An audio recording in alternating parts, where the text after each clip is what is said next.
All right. Hello, my friend. Welcome back to video number two.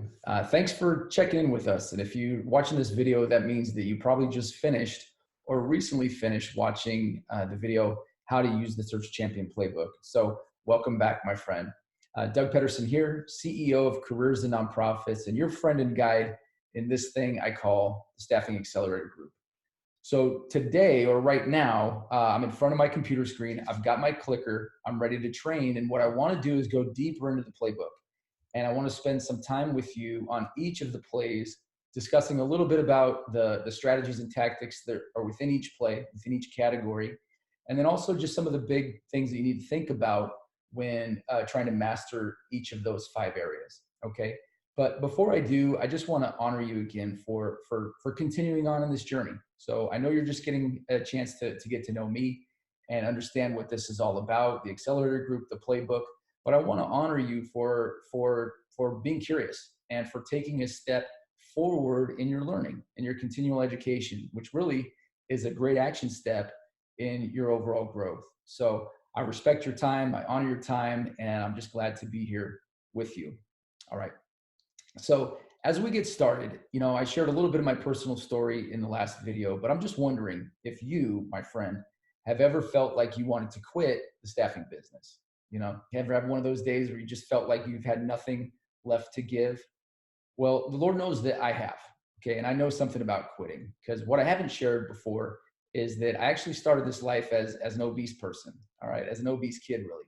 I wrote about it in a book a few years ago that I titled Tuna Breath, but I know what it's like to want to quit, and I know about what it's like to not have a compelling vision of the future, a positive one. I know what it's like to go through life without even a shred of self-esteem, and I know about quitting. Okay. And luckily for me, I was able to overcome that. Obviously, it's been a long time, almost 30 years. But I've had to apply those same principles in overcoming that challenge, that big challenge for myself. I've had to use those same strategies and tactics and that same intestinal fortitude to overcome those moments of quitting the staffing business. In addition to feeling embarrassed about the money I made, or discouraged about making an impact and whatnot, or fearful of the economy and would we make it in the business. I've had my fair share of bombs. I can remember my first real executive sales meeting that I had, and I bombed it so bad. I remember my face turning beet red and the hairs on my neck standing up within the first 5 minutes, because I just knew that I was out of my league. I was able to get the meeting, but once I got in there, I lost control. And I just remember, feeling like I wanted to quit that day. In that moment, I wanted to walk out of the meeting. I didn't, but I sure felt like it. And I've had those moments with difficult people, where, you want to serve them and you want to do the right thing, but it turns into conflict, or they just got a difficult personality. And so you get to a point where they even send you an email and you see their name pop into your inbox and you groan out loud. You ever have one of those, where you have that internal visceral reaction? Well, I sure have. Okay. And I can also remember the first time someone threatened us with a lawyer. They weren't happy about their assignment, or they felt like they were being treated a certain way, whether it's true or not. We live in a litigious society. And I remember the first time someone threatened to go get a lawyer, and being totally blindsided by it, because that's not our orientation. And I can remember feeling a little scared about that, and having that moment of quit, and having fearfulness there. All right. So I know what it's like. And, but what did I do? What did I do? Obviously, I'm still here, so I didn't quit. And so, like me, and like many other people that have succeeded, and probably like you as well in other periods of your staffing career, or even in other periods of life, what do you have to do? You have to dig in, and you have to buckle up, and when you do that, you commit to learning new skills, getting new mentors, and acquiring new activities that will allow you to push through and get to the next level, right? And so that's what I did in each of those situations, and I've done it so many times now. That's what I do now, is look to level up. Who can I get around that's been through this position before? What skills do I need to acquire? What really needs to happen for me to dig in and push to the next level? And the beautiful part is that once you do that, not only do you overcome that obstacle, but you're on the next level, which means you have an increased capacity to serve, or increased capacity to do more business, or increased capacity to handle more situations like that with ease. You're more effective. You can perform at a higher level. Okay. So those are the results that I've had. I mean, lucky for me, in the first 5 or 6 years of this business, trying to stumble around and learn it and get along, we did just fine. But once I had these aha moments, or really, put some context to these 5 biggest lessons, or these plays in the playbook, we've had some amazing results. Our compound annual growth rate for the last 7 years is over 50%, each year. Okay. So we've sold well over $30 million in staffing services. So that's temp billings, temp to perm placement fees, and direct hire placement fees. And we're proud of that. The numbers are great. We've been able to grow the business, and that's where we're going. But what's even more satisfying, honestly, is the thousands of candidates, the thousands of people that we've had a chance to help navigate that critical moment of job transition. You know what I'm talking about. It can be a hair-raising experience for someone, even if they're good at job hunting, put themselves out on the block, put themselves out in front of people to be evaluated, to be questioned and second guessed about their experiences or their career decisions or what they know and what they don't know. And so being able to put people, through that process, help them navigate it, put them into a position that they love, has been very, very rewarding. There's an impact there that has a ripple effect. And on the other side, helping organizations strengthen by hiring great people and getting talent that they need. And in our case, we serve the nonprofit sector. It's talent that they really need to advance their mission or their cause. And so it's very fulfilling. It's a full circle, full cycle thing that goes just beyond making the placement. And so those results we're very proud of, and we continue to pursue those. And so all I'm saying is that in that time, over these last 7 years, we've tried to perfect these 5 plays, these 5 biggest lessons. It really took a couple of things. And the first was adopting a growth mindset. And so very early on, as we were starting the business and working the desk, full cycle recruiting, it became clear that we needed to grow. And so one of the mantras that we put in very early was, here we grow. Anytime something good happened, hit a new revenue level, make a bigger placement, whatever the case is, like, yeah, here we grow.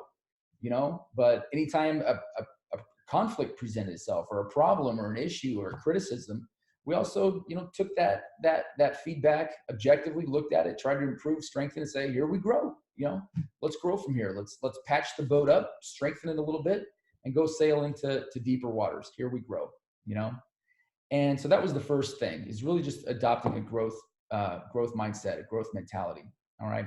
And we don't intend to stop that. We believe that you either grow or you die. That's how it works. Okay.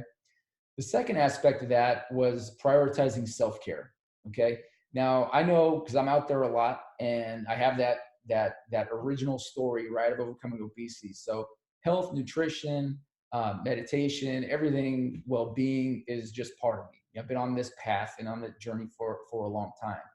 But when we got into this business, it became very clear that we needed to prioritize our self-care, because we're just working with people. It takes a lot of energy, and to be out there knocking on doors, out there talking to people, trying to help them navigate this process that can be difficult, can be hard, can be full of conflict, can be high pressure, can be competitive.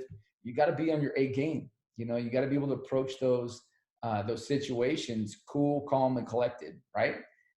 And so you can help other people, like your candidates or your clients, also be calm, cool, and collected. So information, communication can be exchanged, and good decisions can be made, right?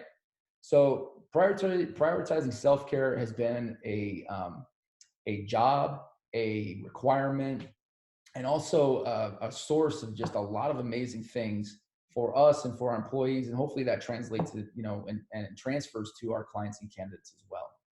So those things right there, growth mentality, prioritizing self-care, showing up, authentically, has helped us run these plays and over again and perfect them or master them. And we still continue to do that. And so I encourage you to think about those things for yourself, and hopefully you have those interests or those intentions as well, but also realize that there's no end to the mastery, right? There's no limit to the amount that you can grow. So you might have grown a ton, in the first 10 years you're in this business, or the first 10 minutes, wherever you're at, but there's always another level. There's no limit. Okay. And the same thing with your self-care. There's always another level. There's always another iteration or quality of thought, of emotion, of action, of behavior that you can get to when you apply yourself to it. Okay. And you can really get great results in anything, especially in staffing, in recruiting, when you do that. Okay. So I encourage you to go after it with all you got. I think this is a great time to be in recruiting, and there's no better way to make an impact. I mean, there's a lot of better ways. There's a lot of great ways. But I think that someone has a predisposition for recruiting, where it's a knack, and you can just see the qualifications, the good you can in people, and know, hey, they're right for this role, and you can really advocate for them.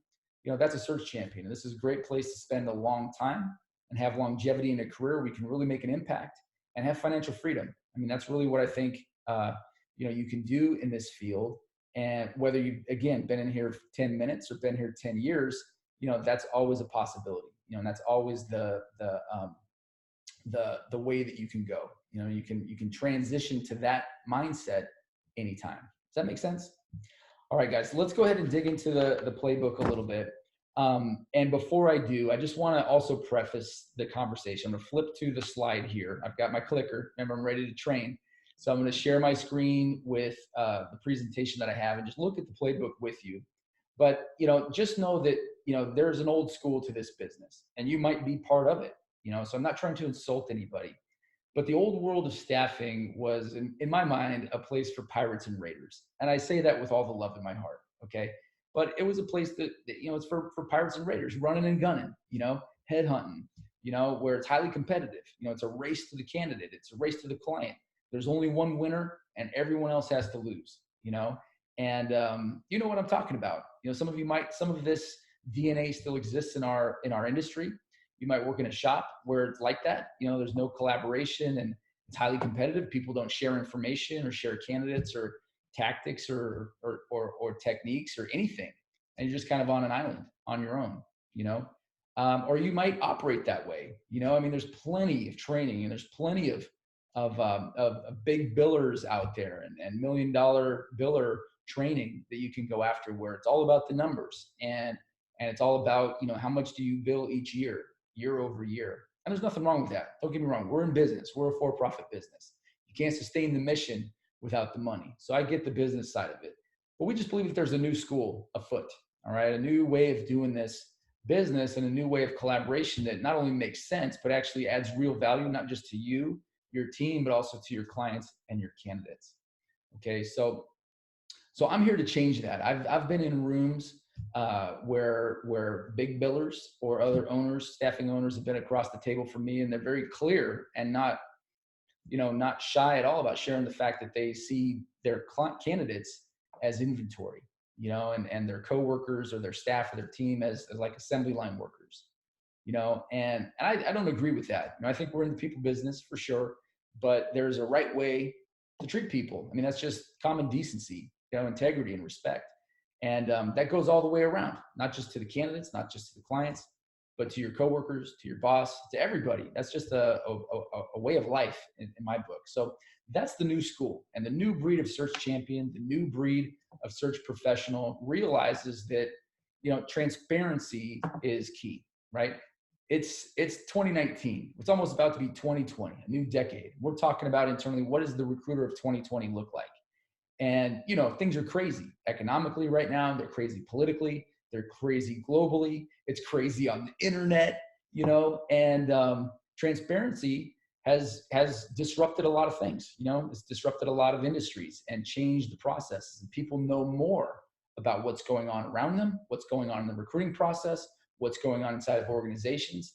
And you can't keep things secret, nor do you need to, and I really believe that transparency is key.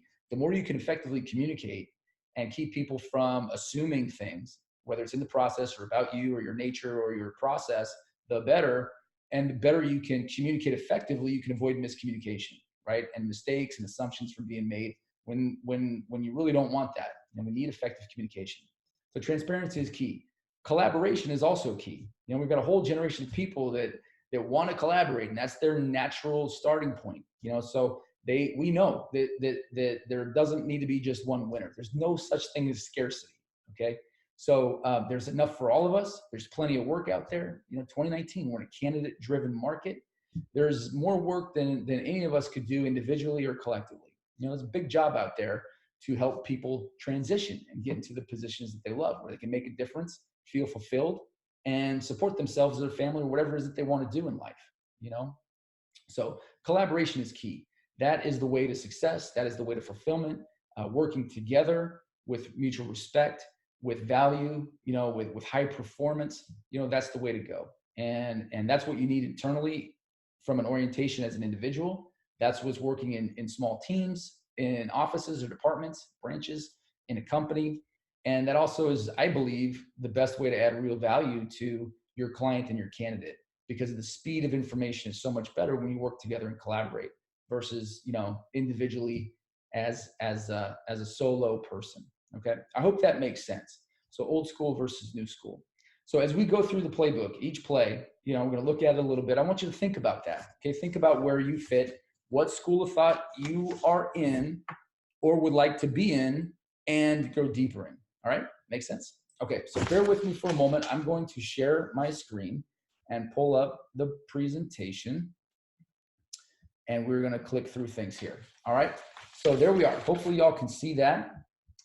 And there we go. All right. So we're looking at the Staffing Accelerator Group, biggest lessons, quick reference. All right. So if you've got the playbook, you downloaded it, printed it out, or just looking at it on your screen, or we're looking at it on your screen or phone, this is it, right? So this is basically the second page of the playbook. And you can see again, so it's 5 columns. Each one is a specific play, and then the bullets underneath are a series or a combination of strategies and tactics that I'll call it, kind of make up what that play or what that lesson really is. Okay. So this is the quick reference, nothing that you haven't seen already, but I want to just now drill in a little bit or zoom in on each one. Okay. So let's take a look at the first one. And my clicker isn't working. So hold on. There it is. Okay. 360 focus on people. All right. So what does this mean? All right. I think you guys probably get it. You're doing recruiting. You like people. You love people, hopefully, or you wouldn't be doing this job, because all you got to do is communicate with people. And most of the time, lots of them. If you're like in my company, you need to be talking to people every day through the phone, in person, on text, on email, whatever modality of communication you can use to connect with people, ask them questions, learn about them, talk about them, and so forth, right? So it's a lot of communication. It's a lot of people. But for me, when I first started, I was on the sales side. Okay. So my primary job and really my interest and also my skill set was to knock on doors and find the client. And so, I like that. And I had a lot of respect for that position and a lot of respect for my prospects and clients, but I was blinded. I was literally blinded to the other sides of the business. All right. The applicant pool, the larger applicant pool, the applicants that would find their way, into our office and actually interview with the recruiters, and then the place talent, whether it was the temps that were actively working, or even the people that we placed in direct hire. So I knew they were there and I was aware of them, but I just had a different orientation. Okay. I wasn't a jerk. It wasn't like I had an outward aggression against them, but they just went unacknowledged in my mind. Okay. And I'm going to tell you why that was a mistake. So hopefully, I know most people, hopefully on this call or on this video, watching it here, are doing full desk. You might be, or maybe you're just a pure recruiter, or maybe you're just a pure sales side salesperson. But either way, I don't care what hat you wear in the recruiting world. I'm telling you right now, you need to focus on the entire universe of people that are touching your business. Okay. Whether your business is your individual desk or your department or the team that you're on, or whatever the case is. And here's why. Okay. Those people in your universe are your fastest route to success. Okay. I don't care what you're focused on. You're focused on making a certain number of placements, or you're motivated by the commission, or you're motivated by the impact, or hopefully you're motivated by all those things in a dynamic ecosystem of goodness, but it's your fastest route. Those people are your fastest route to accomplishing whatever it is. All right. So what I found is that, by being siloed, having siloed thinking, and focusing just on the client, I was able to do fine, open jobs, make sales, get recruiters to work and everything else. But it was a lot more effort, you know? And over time, I realized that people kept knocking on my door, sometimes literally, sometimes figuratively, as I, with a certain title, people would find me on LinkedIn and they oftentimes would want to talk to me about their search, especially the higher level people, I'd go to an event that we would sponsor. I'd work a table and I'm looking for clients. People ultimately would want to talk to me about their job search, right? You've seen this and you know this. And so what I realized is that, what, it doesn't matter who I'm talking to. Everybody is always looking, even your clients. If you've done been in this business at least a year, you've probably had a client that at one point wanted to become a candidate and vice versa. We see that all the time. We've been doing this now in Careers Nonprofits with that brand for 13 years. And that's just a relationship of being in the staffing game. People can go back and forth. One day they can be a candidate. A few months later, a few years later, they can be a client. Okay. And so eventually when I started to realize this, I opened myself up and I learned that there's no such thing as a bad conversation. There's just no such thing as a bad conversation. That relationship with the person can be very genuine, authentic, and holistic. And your business relationship might change, right? They could be a candidate or they could be a client. They could be a referral source. I don't know. Could be, it just depends on the timing and what each of you are focused on. But it's so important to maintain that relationship and to be open.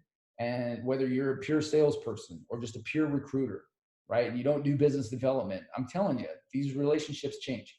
And so you want to focus on the people and have an orientation. You know what? There's no such thing as a bad conversation. Someone wants to talk to me about X, no problem. Let's talk about it, learn about it, maintain the relationship, grow as individuals, learn about what each other are doing, and find a way to plug in together, work together, refer you out, down the road as we learn more, grow more, and our situations, evolve or become more clear. All right. Is this making sense? Okay. I hope so. I think so. I think you guys are pretty intuitive. Hopefully you're already getting all this, but if you're not talking to everybody, right, and open to everybody, then you need to, at least just from an orientation standpoint, take some of those conversations, take some of those calls that you normally wouldn't, and just start building relationships with people, because it is your fastest route to whatever it is you're after. You need more candidates? Great. That's probably not your issue right now, but some of your clients, you might need to see as potential candidates someday, or sources of candidate referrals. You need to be open to those conversations and be willing to be a resource and add value there. So on the left-hand side, you've been looking at it here for a minute, these strategies, these tactics. I don't have time in this video to go into each one. I'll show you here at the end on how I'm going to go into each one of these and actually teach and train. There's a mini course that I have on these things, but you just know it in recruiting, you need to offer value. And so with the applicants, with the candidates, these are things that you can do to build that relationship, to be open and out there, have an open door, provide things of value, not just to the customers, not just to the prospects, but also to the applicants and the people that you're placing. The applicants, they want career advice. They want you to be a friend. They want you to listen. They want you to be an advocate.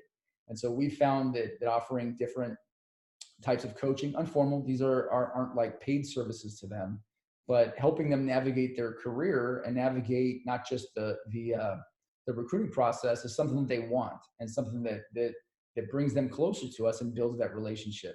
Same thing with clients. We have programs out there where we can offer training, offer resources, and it brings them closer to us, and we can see them more as an audience that we can also educate and give them our perspective as a staffing professional, as a staffing company. I mean, let's face it, we get different information, we get different set of statistics, we have different thought leaders in the staffing industry, in the recruiting industry, or in the search industry than what nonprofits do, or whatever sector you're covering. Like if you work just with hospitals, you place nurses, they know about that. They probably know about HIPAA and about how to run a hospital, but they don't necessarily know about the recruiting market, or what's working now in technology with recruiting, or what applicants and candidates are really looking for in an experience, or how they're deciding to pick an employer, or what makes them stay and be engaged and be interested. That stuff. They don't. All right. So focus on the people, offer them resources, offer them value. No such thing as a bad conversation. It's your fastest route to whatever it is you're looking for. Make sense? Sound good? All right, so that's 360 focus on people. The next one, all right, we're talking about accepting windfalls and droughts. All right, real important. I'll never stop talking about windfalls and droughts, mainly because, you know, I'm an entrepreneur, a business person, and when we started Careers in Nonprofits, my wife started it, okay, and I've been with her since the beginning. But in 2006, 2007, the economy in America was at full employment, right? Things were going good. You know, it felt like a good time to be doing this. But shortly into our journey, right, the Great Recession happened at the end of 2008. We didn't know it at the time, but that's what was going on. And we had opened our second branch from Chicago, and we added DC. And that's when everything changed. Massive layoffs, hiring market dried up, temp market dried up, and we're a young firm trying to figure out our identity, our voice, our customer base, and establish a new branch. Okay, so it's now 2019. You know, that was 10 years ago plus, and I can just tell you, you know, windfalls and droughts happen in every season. Okay, during that recession, we had periods of windfalls and droughts. Over the span of the last 13 years, there's windfalls and droughts. Over the span of a month, there's windfalls and droughts, right? So it just happens, right? I mean, what am I saying? Business doesn't happen in a straight line. You know, if you work for the government or if you have a salary job only, you collect a salary on a straight line every week or every 2 weeks or every month, whatever it is, you know your paycheck. But when you're working as an entrepreneur or you're working on a draw or you're working on 100% commission, business happens in chunks, does it not? Right? It doesn't happen in straight lines. Even though the salaried employee might get a regular salary, that business, that company, it goes through ups and downs. They collect money at different times. You know, it's windfalls and droughts. And so if you're going to have longevity in this business, and maybe you've been in it for a while, you know what I'm talking about, but those periods have been hard, that experience, like it's either feast or famine, you got to smooth that right out. You know, you got to get good at managing the windfall, right? Not spending too much or getting excited and realizing, hey, you know, it's easy street now because there's a drought coming.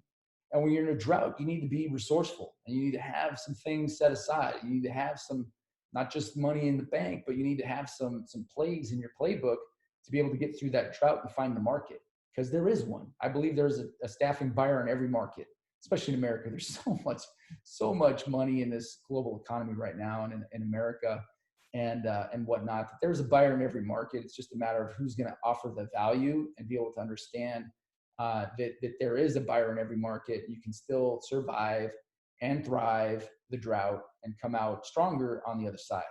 Okay, I hope that makes sense. I hope you know what I'm talking about. So here's the plays, right, that makes sense. Is number one is the business is chunky. I like peanut butter. I don't like smooth peanut butter. I like chunky peanut butter. All right, so maybe that's why I love doing this business. But business happens in chunks. And so the key to me in each season, right, it's about resilience and consistency. It's very easy to react, overreact, or underreact emotionally in both, right? Get a big placement, have a great month, have a great year, and you're just like, boom, you forget all about being disciplined, you know? And it's easy. It's easy. It's happened to me plenty of times, okay? And when things are tough, cash flow's tight, no one's answering the phones, no one's returning calls. You wonder what's going on. Will this ever come back? You know, you have to be resilient. You know, you don't want to quit because you believe that things have dried up. You know, I've talked to recruiters in the highest season, in the busiest season, who weren't making it, mainly because they believed that nobody was buying temp staffing services when everyone around them is buying temp staffing services and other recruiters are thriving. It's a mindset, right?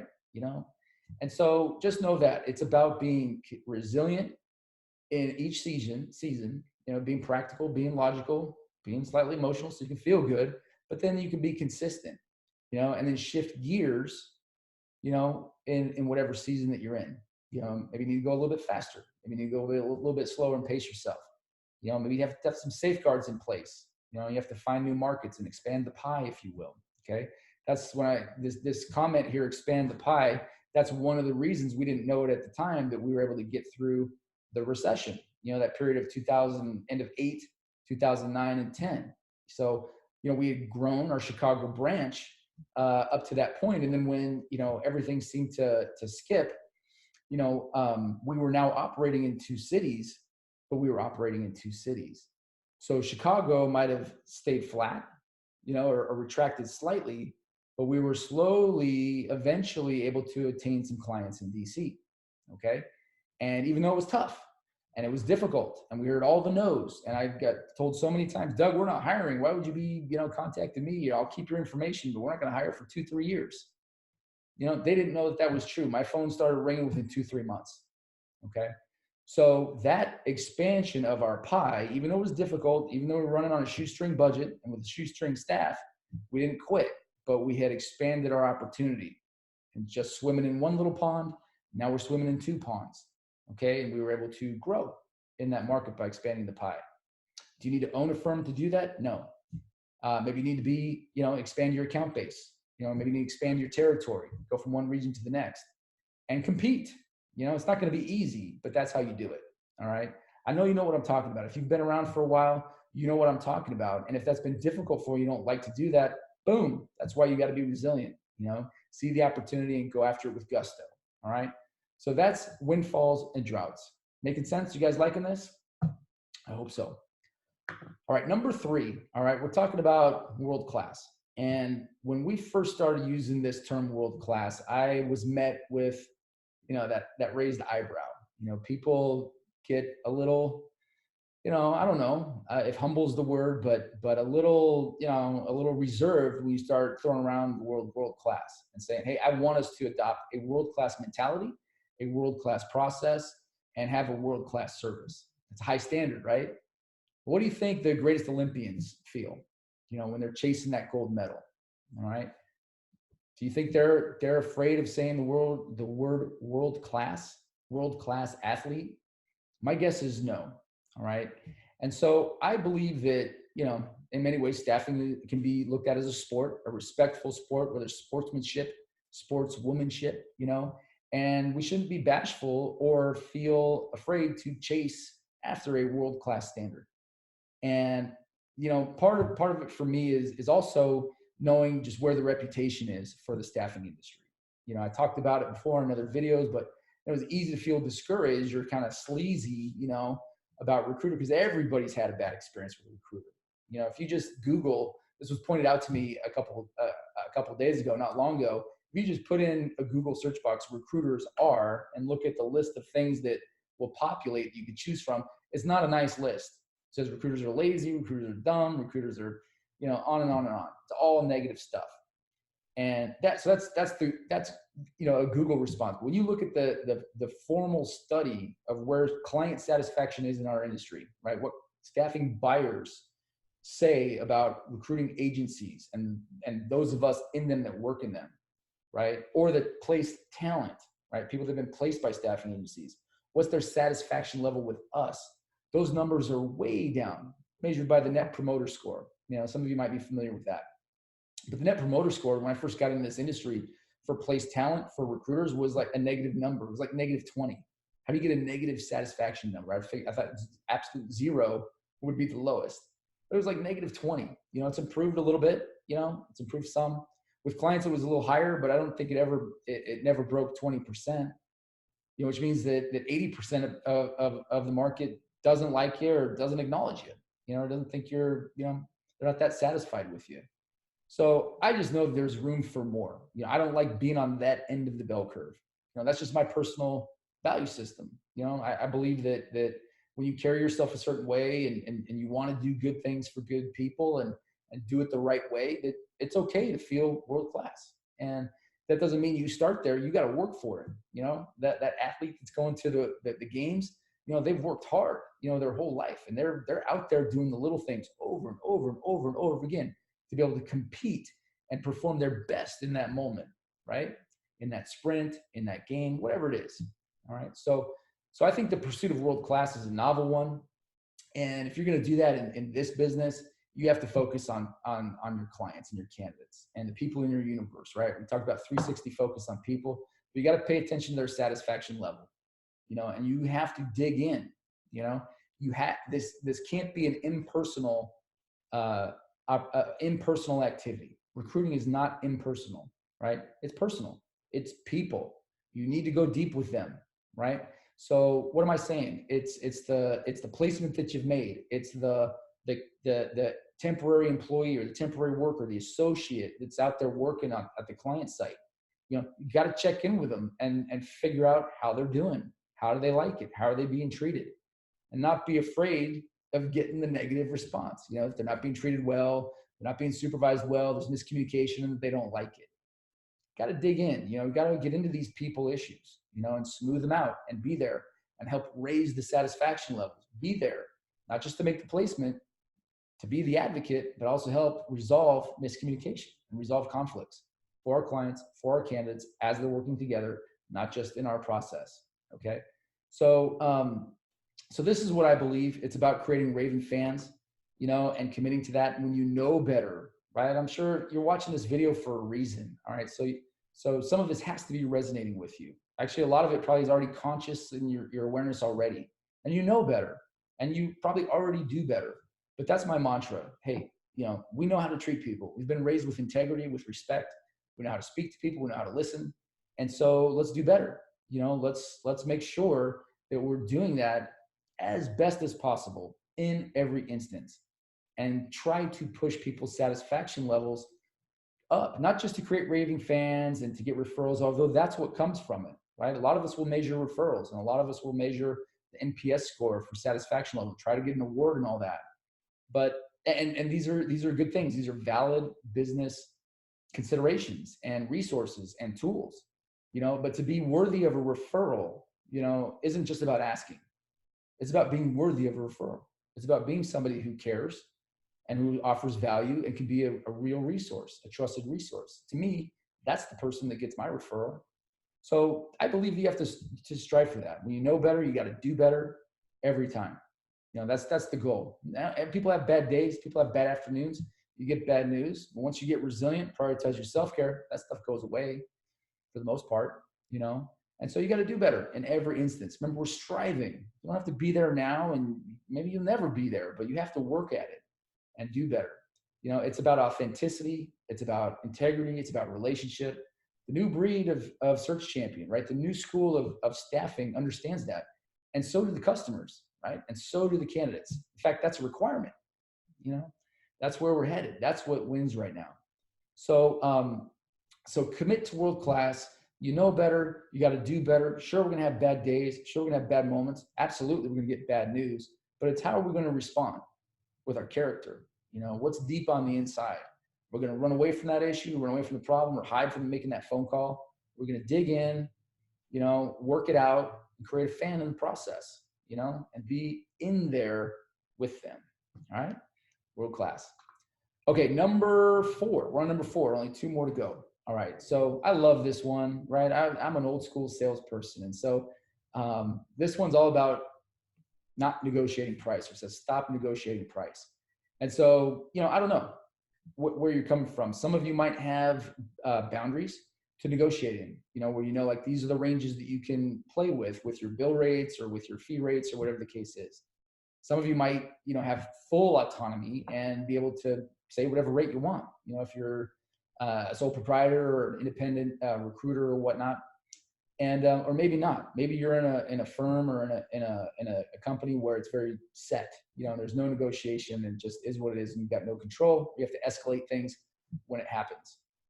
Okay, so we're in.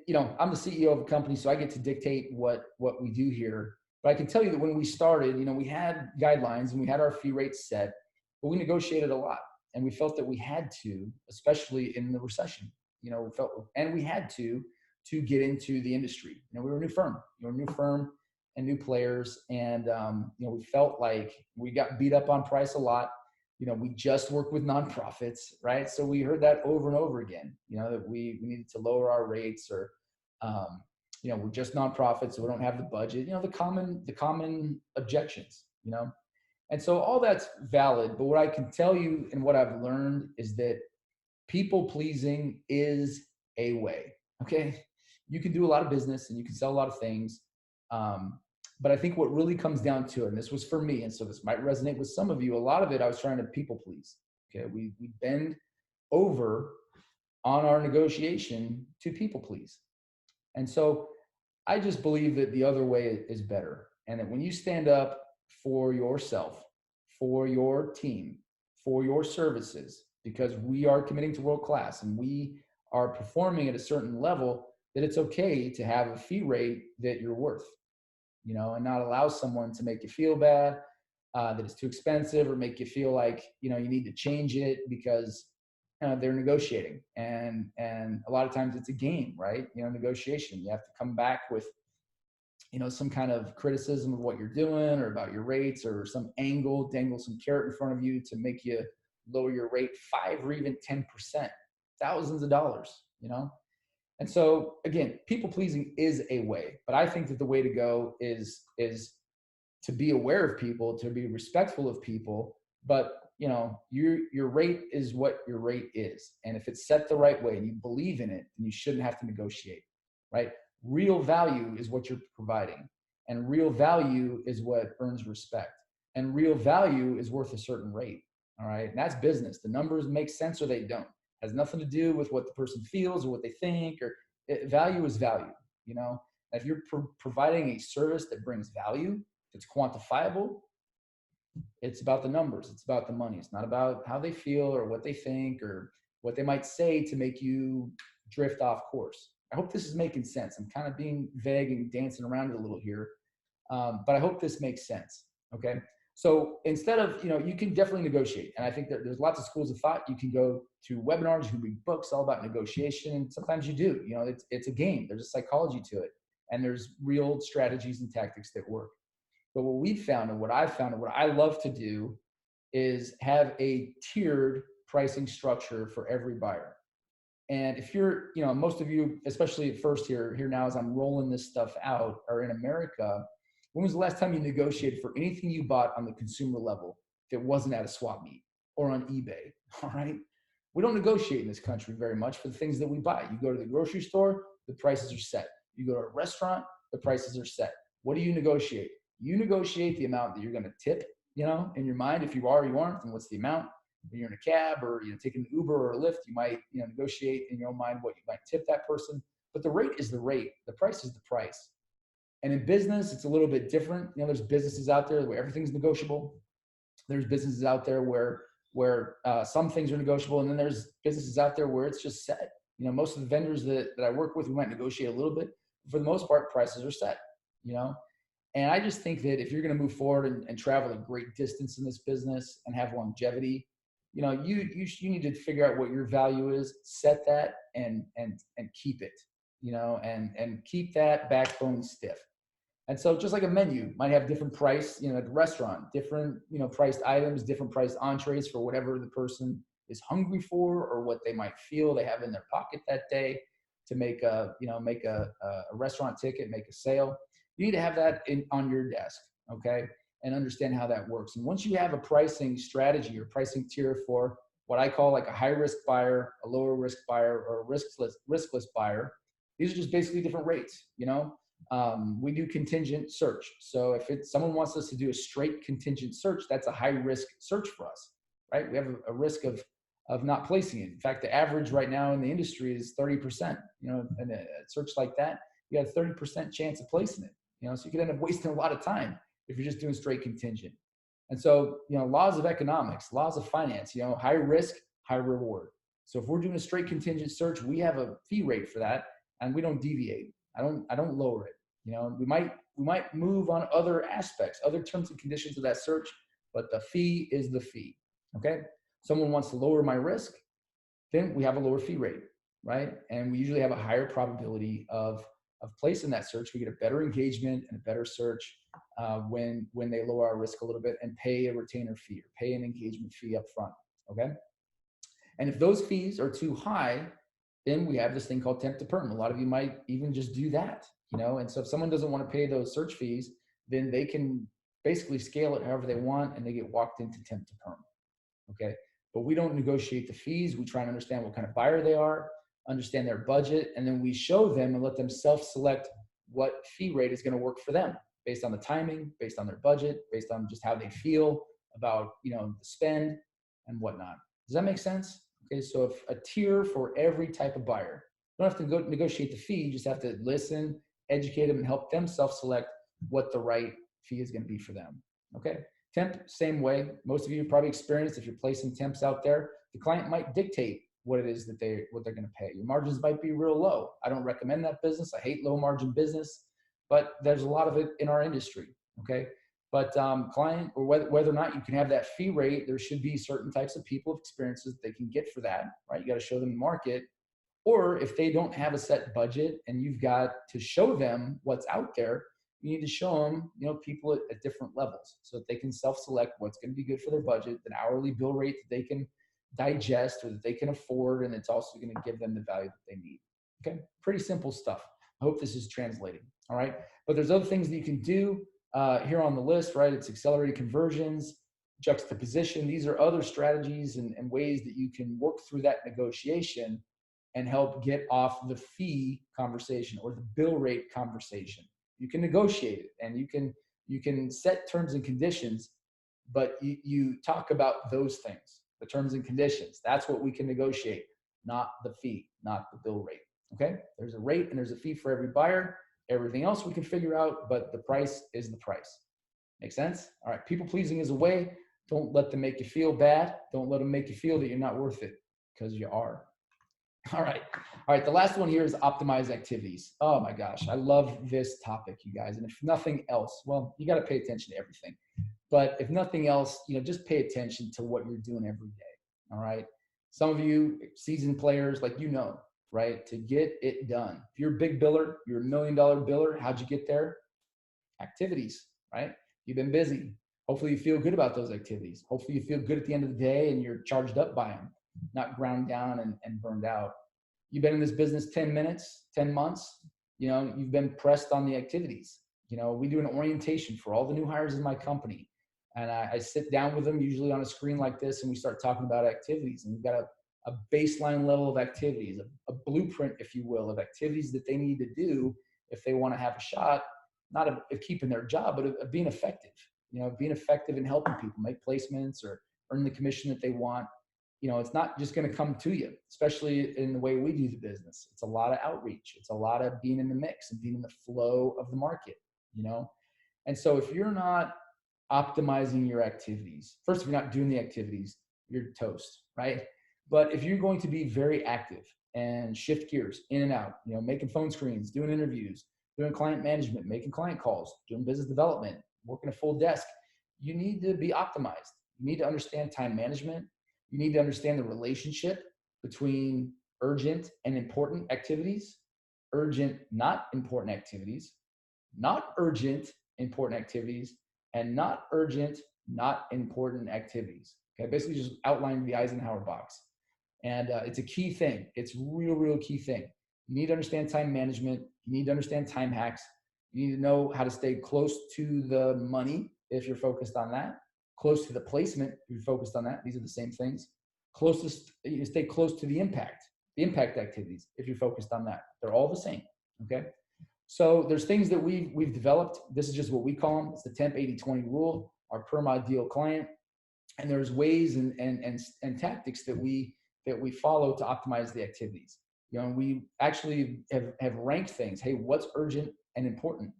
What's not urgent and important? And we want to be in those two areas. Really, we want to be spending almost 75% of our time on activities that are not urgent, but important.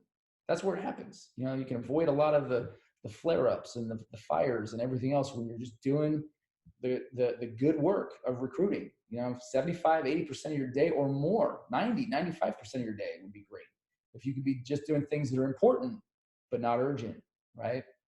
Here's what happens. Most of you, all right, if you really think about what I'm about to say, spend some time with it. Most of you, especially, if you're a couple years in or less, are spending the majority of your day on things that feel urgent, okay? They feel urgent, but they're just not important. They're just not important. It feels urgent because someone's demanding a report or someone's demanding a response or you need to get back to whatever, but it doesn't add up to anything that's important. It's going to lead to your placement, lead to impact, lead to more money, lead to the accomplishment of the goal, and you're put into a reactive seat. You're back on the heels of your feet instead of on the balls and the tips of your toes, ready to pounce. That makes sense? All right. So it's everywhere. Okay. Not just in staffing, not just, with us here, what I'm talking to you about, but this happens to a lot of people. Things feel urgent, but they're just not important, you know? And if you've looked at social media, you looked at your social media accounts for at least 30 minutes a day, sometimes that feels like I need to get in there and figure out what's going on and see what's happening with people, but it's just not important. It feels like it, but it's not, you know?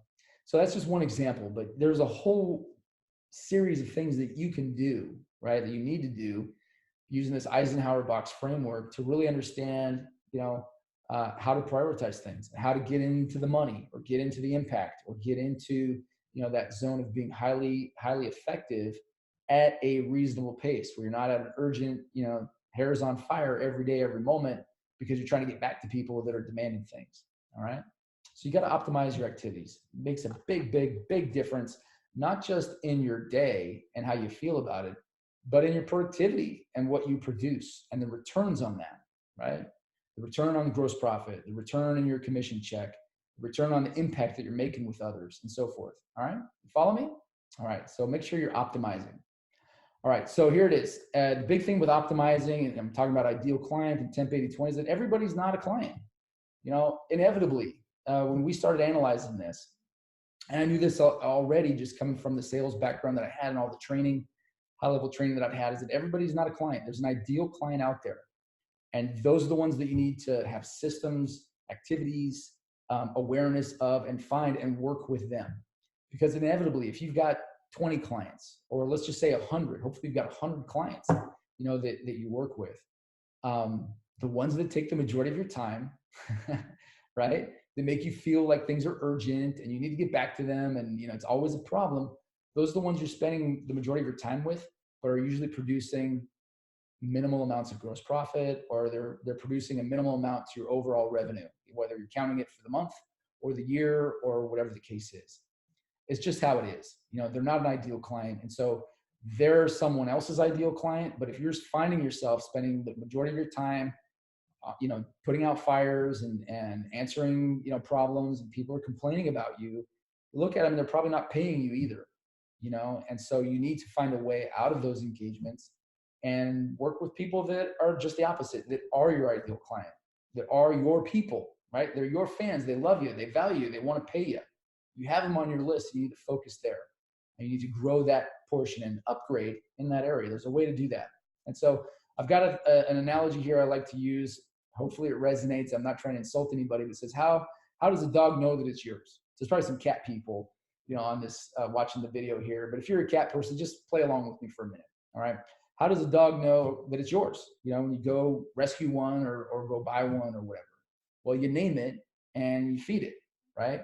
You might teach it some tricks, how to heel or sit or roll over, whatever the case is, And I'm not saying that people are like that. I'm not saying you need to train clients like that, but it's the same process, same idea. How does a client know that you're there for them? How does a client know that you're their trusted advisor? How does a client know that they're your raving fan? Well, you need to know who that, name them. You are my ideal client. You are my raving fan. You don't know it yet, but I'm going to treat you like that. And so I'm going to feed you value. Okay. I'm going to show you value.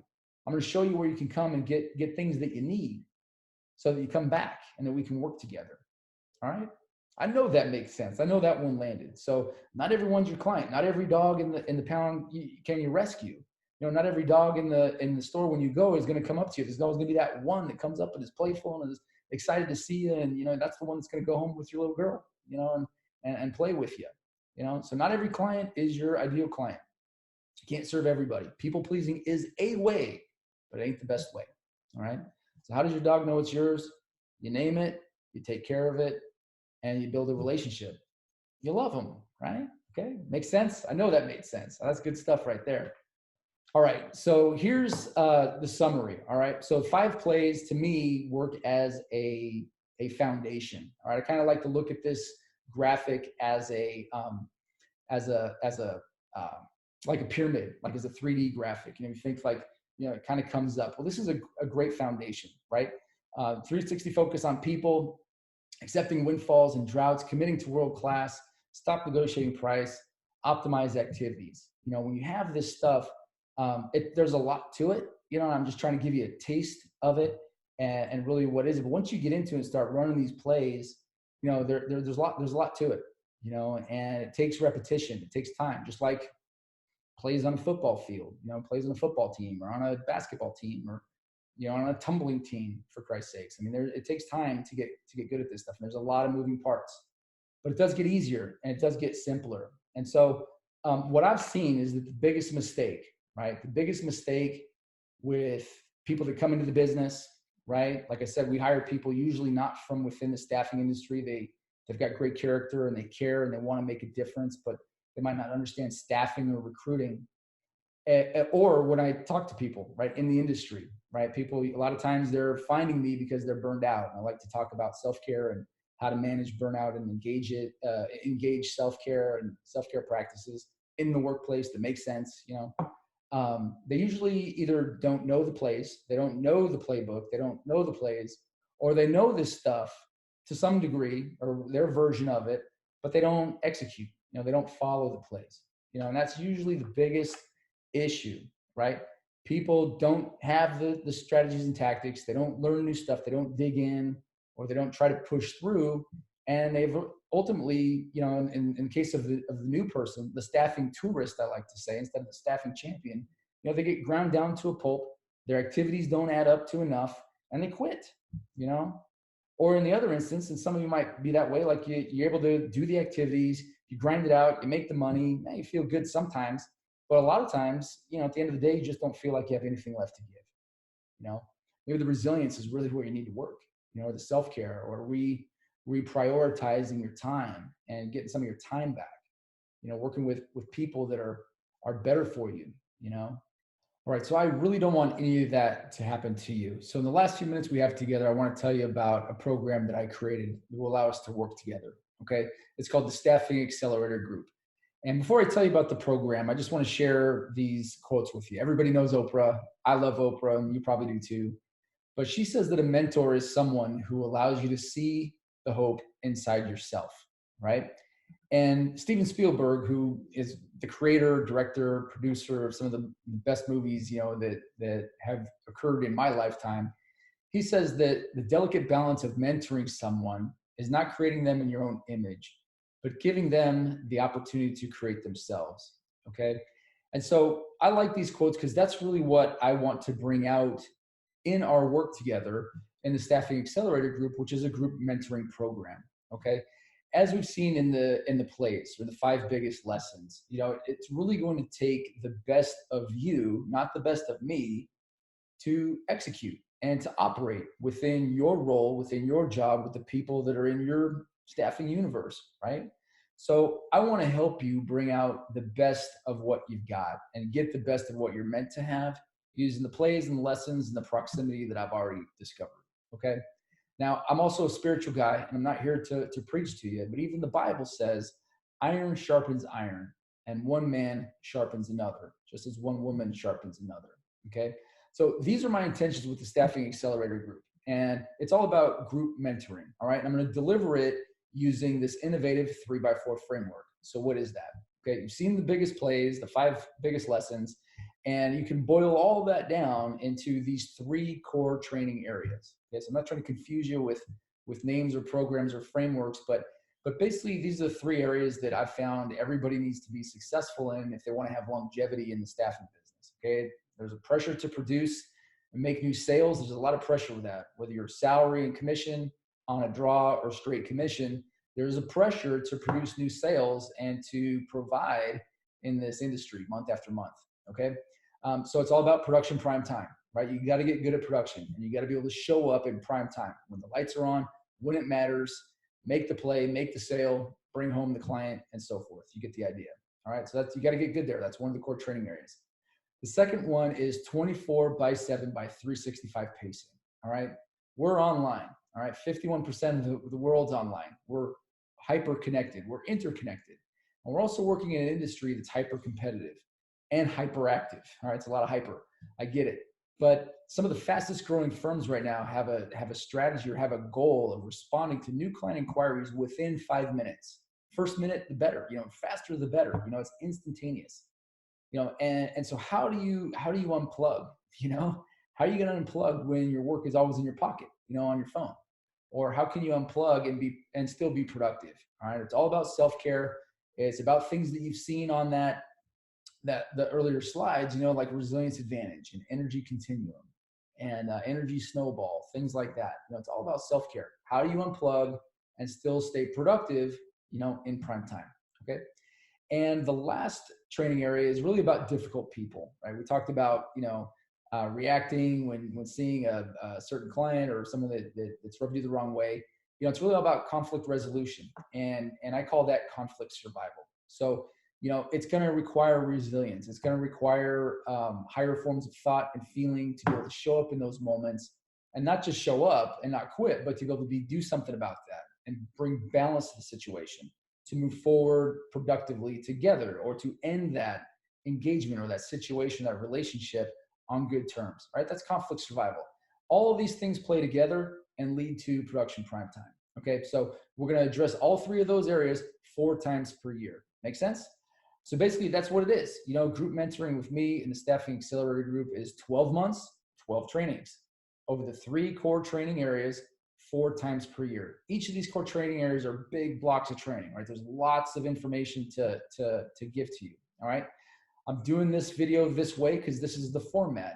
Each week or each month, the training is going to be delivered through video or live on Zoom, depending on what's going on that month and what we can deliver. But it's new, fresh training each month on a topic. It's going to be new and fresh. Okay. There's going to be accountability checkpoints. I think one of the most advantageous things about training and about group mentoring is really accountability, right? You can sit and soak all day long. If you're willing to listen to me all day long, I'll definitely talk to you all day long because I love this stuff, and it's part of me. It's part of my life. But it does no good if you can't be accountable, and if I can't also draw out, the accountability in you that you need to go execute when it matters. Okay. So accountability is a big thing here in this program and in this group. All right.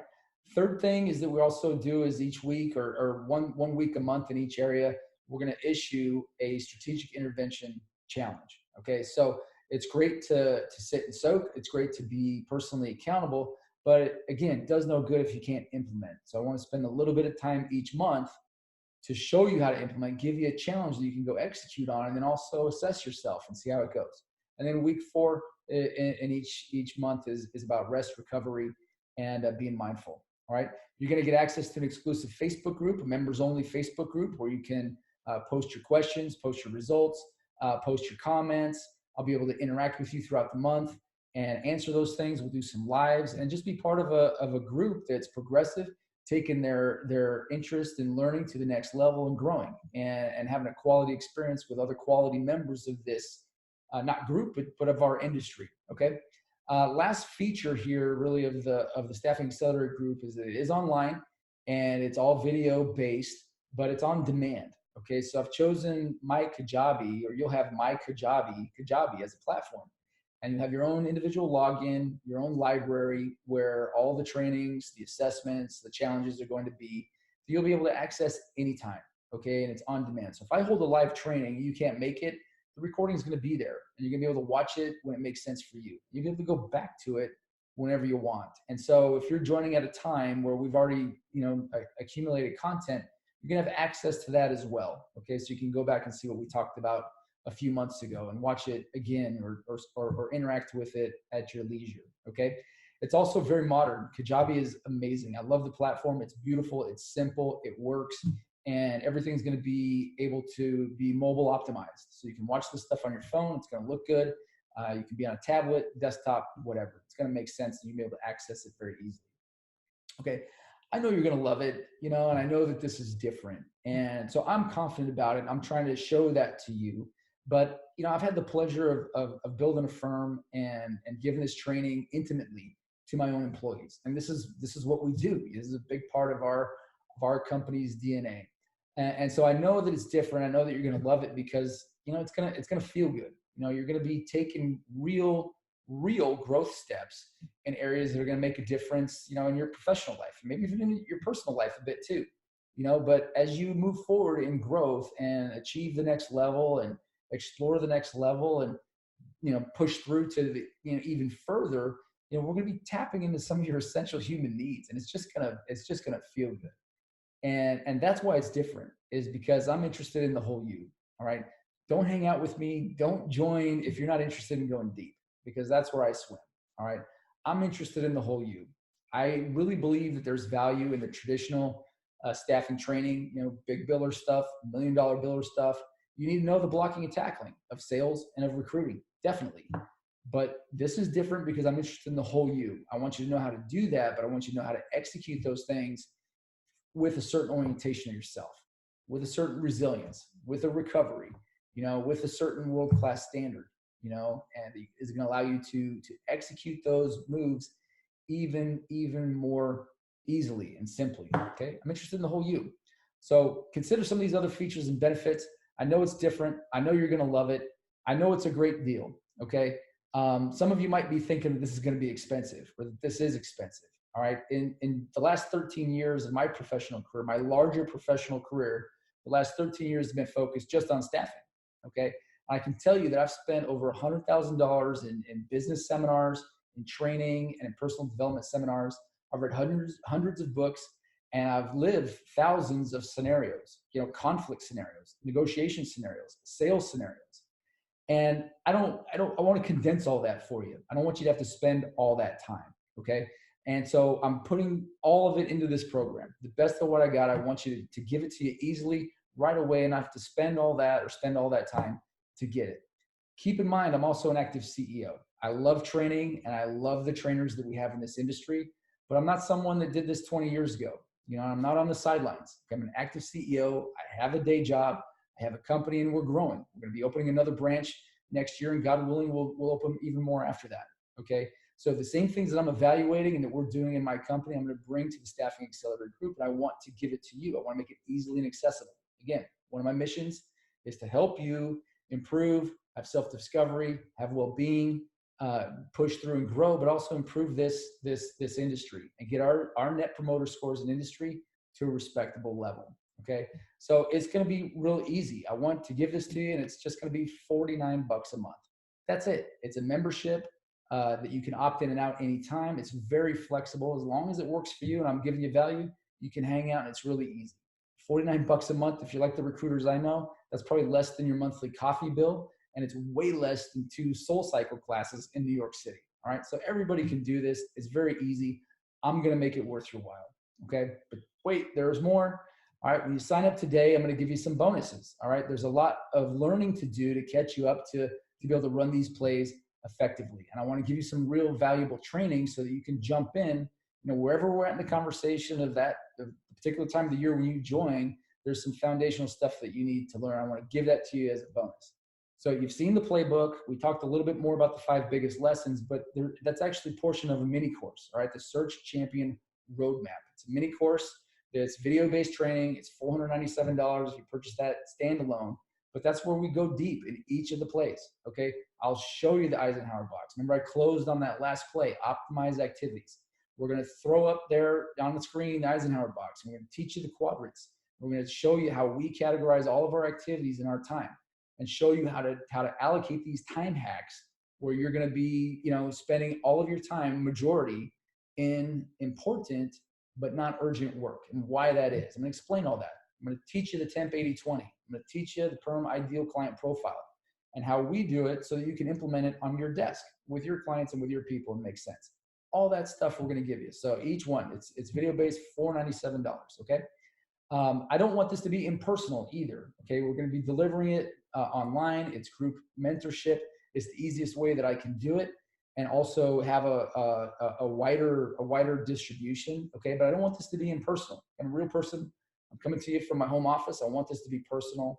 And so, like I said, I didn't say it yet, but if you were going to coach with me one-on-one or mentor with me one-on-one for a month, that's $1,000 a month right now, okay? Some of you might want to do that, but I really don't want a lot of those types of folks. I just don't have time. I've got a day job. You might want to sit on the phone and have therapy every week, but you might not. But I don't want this to be impersonal. So if you sign up and you feel like we need to connect, let's have a one-on-one call. Okay. Coaching or mentoring with me is $1,000 a month. Let's do one call. That's, divided by 4, that's $333. in that 45 minutes, in that hour, we're going to identify what's going on right here and now, what we need to work on right here and now that's going to make the biggest difference. We're going to push through for a breakthrough. This whole thing is about transformation in many areas, sometimes in little ways, little shifts that stack up and have big results. Okay. So we'll start that right then and there. If we need to get some accountability, we're going to do it. If we need to get some strategic intervention in place, we're going to do it. And we're going to give you that breakthrough that we need to in that first impactful session. Okay. All right. Lastly, and that's $333. Okay. Last bonus here, the add-on is the Growth Track 3-webinar series. It's foundational training, basically. Okay. So this is a $197 value, this 3-webinar series. You'll get it as part of your platform. When you sign in, you'll see it in your library. And basically, it's foundational training for you that will serve in a couple of ways. Okay. The 3 webinars, the topics are self-care, it's global citizenship, and coherent leadership. That's the last webinar, coherent leadership. Okay. This includes some of the things that you saw in the playbook. Okay. Like relational energetics and resilience advantage and things like that. Okay.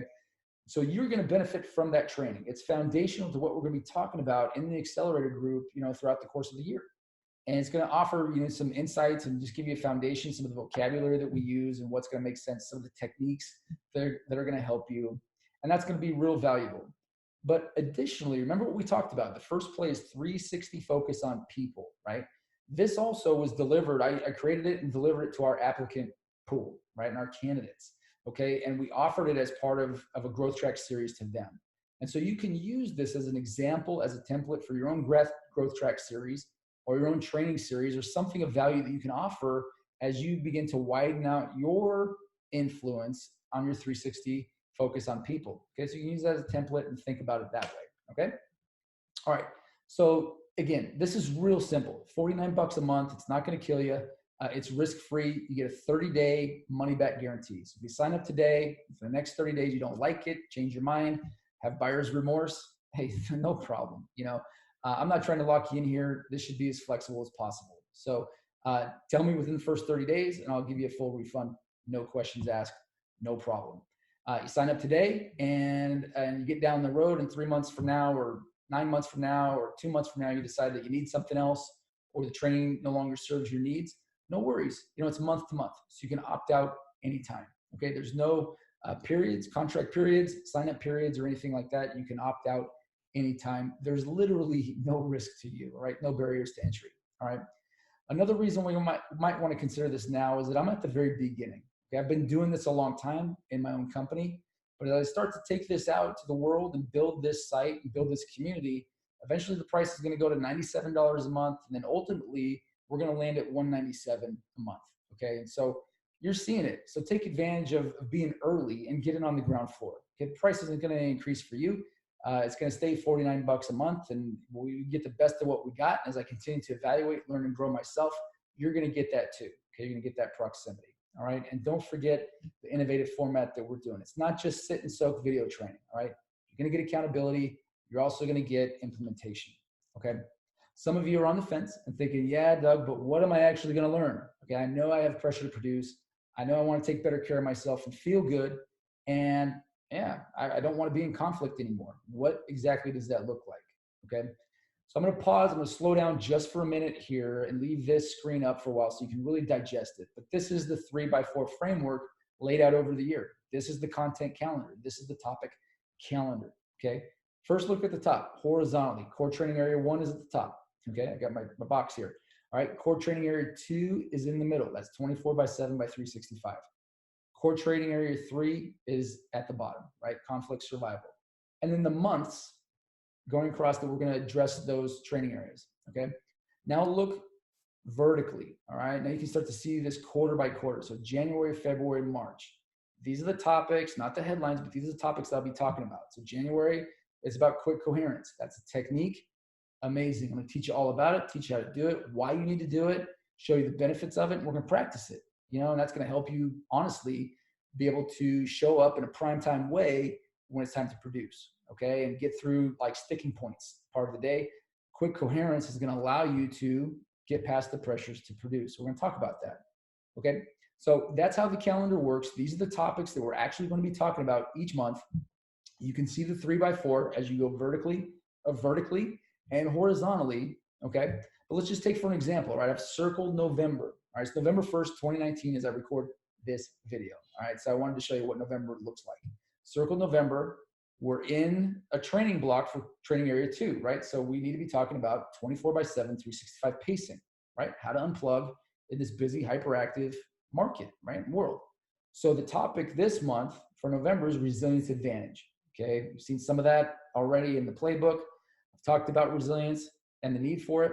And that's, you got to know resilience advantage is to teach someone the resilience advantage takes about a day and a half, maybe 2 days. All right, so there's no end, and there's no end to practicing it. Okay, so November, I'm talking about resilience advantage. So follow the arrow down.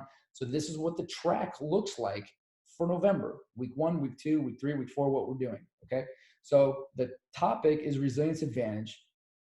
We're going to approach resilience advantage, that topic, in November from the care versus overcare view. Okay, so that's what the topic, that's what the video training is going to be about, care versus overcare. Trust me, you need this. If you've ever reacted to, seeing someone's email that you didn't like or that rubbed you the wrong way, like you groaned when that email popped into your inbox, or you heard their voice on your voicemail, you need this because you're in overcare. All right, so in the training, we're going to talk about what those two things are, how to recognize them, and what are the tools, techniques to shift back and forth. All right, if you're in overcare, you can't serve anybody. You can't produce at a prime time level. You need to shift back into care so you can actually be productive and move forward progressively, regardless of what that person says, does, thinks, feels, etc. Okay, so that's what we're going to be tackling that particular week in the training.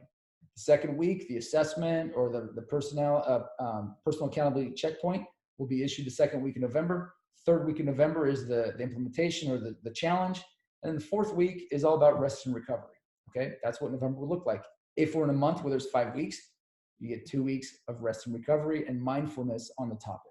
Okay, and don't forget, we're always going to be interacting through the Facebook page, posting questions, starting conversations, talking about the topic, and so forth. All right, so that's what you're actually going to be doing. This is what I'm going to be following throughout the course of the program. So that's what it is. Innovative 3x4 framework, 3 core training areas that, I trust you, make absolute most sense. Production prime time, 24/7 by 365 pacing, and conflict survival. There's 12 months, so you get the 12 trainings, 3 core training areas, 4 times per year, your way, anytime, the way you like it, okay? Only $49 a month. That's the full offer, okay? Sign up, get the bonuses. Don't just take my word for it. Here's some testimonials that I was able to capture on a slide. Appreciate these write-ins for people that I've mentored directly. Here's from Thomas. He's a full desk recruiter in San Francisco. He says, Doug has been an incredible mentor over the years and has coached me to grow not only on my career, but also as a person. You can read the rest. I'm telling you guys, I'm interested in the whole you. I care about your staffing career, and I know you can impact a lot of people, and I believe in the ripple effect, but I'm interested in the whole you, and we're going to go deep. All right. So thanks, Thomas, for writing that in. Here's another one. It says, Doug, from Yasmin. She does recruiting operations in DC. It says, Doug's trainings are the answer to the clarity you need. Yes, yes. He is extremely helpful, insightful, motivational, and a great advisor. My biggest takeaway from the training with Doug is the various life skills, techniques that he teaches to students. I mean, you're going to be able to take this stuff with you. Okay. It's applicable definitely in staffing and in your career, but to other areas as well. You can read the rest of what she said. Okay. So don't take my word for it. This is good for you. I know it's going to make sense. I want to really look at you here. So I want to see you in the Staffing Accelerator group. All right. I need you in the Staffing Accelerator group. I want to lock arms with you. I want to march shoulder to shoulder forward in life, in staffing, in this journey with you. Okay. So join today. There's no risk to you. All right. Remember, the goodness that's in me is the goodness that's in you. And we need to go after it with all we've got. That's my time. Sign up today.